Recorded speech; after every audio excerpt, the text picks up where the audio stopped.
মসজিদে নববীর পাশে একটা বারান্দা আছে, এটাকে বলে সুফা। তো এই বারান্দায় যে সাহাবারা থেকে থেকে পড়াশোনা করতো ওনাদেরকে বলা হতো আহলে সুফা। আবু হুরায়রা রাদিয়াল্লাহু তাআলা আনহু এই আহলে সুফার সদস্য ছিলেন।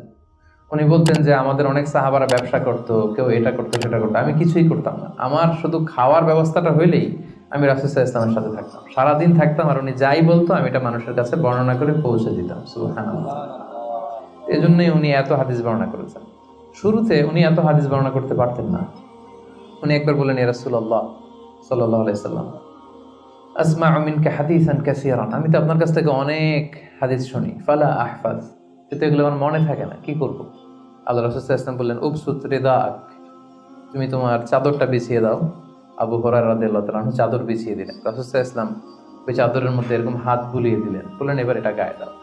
এটা গায়ে দেওয়ার পর থেকে উনি বললেন, এরপর থেকে জীবনে যত হাদিস শুনেছি আল্লাহ রাসূল সাল্লাল্লাহু আলাইহি ওয়াসাল্লামের মুখ থেকে একটাও ভুলি নাই, একটাও ভুলিনি। রাসূল সাল্লাল্লাহু আলাইহি ওয়াসাল্লামের দোয়ার বরকত, রাসূল সাল্লাল্লাহু আলাইহি ওয়াসাল্লামের দোয়ার বরকতটা এরকম ছিল, উনি যদি কোনো লোনা পানির কুয়ার মধ্যে অজু করে কুলির পানি ফেলতেন, ওইটা মুহূর্তের মধ্যে মিঠা পানির কুয়া হয়ে যেত।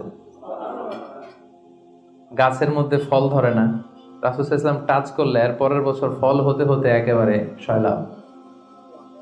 আনাস রাদিয়াল্লাহু তাআলা আনহুর জন্য একবার দোয়া করে দিয়েছিলেন, আল্লাহ তাকে সন্তান বেশি দাও, তাকে সম্পদ বেশি দাও।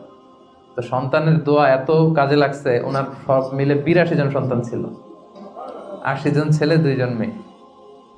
আর উনি বলতেন যে আমার এমন খেজুরের বাগান ছিল, মদিনার সবার খেজুরের বাগান বছরে খেজুর দিত একবার, আমার খেজুরের বাগানে বছরে খেজুর হতো 2 বার। রাসূল সাল্লাল্লাহু আলাইহি ওয়াসাল্লামের দোয়ার বরকত। মদিনার অনেক নবজাতক সন্তানদের মাথায় চুল গজায় না, রাসূল সাল্লাল্লাহু আলাইহি ওয়াসাল্লাম কোনো নবজাতক সন্তানের মাথায় হাত বুলিয়ে দিলে মাথার চুল তাড়াতাড়ি বড় হয়ে যেত।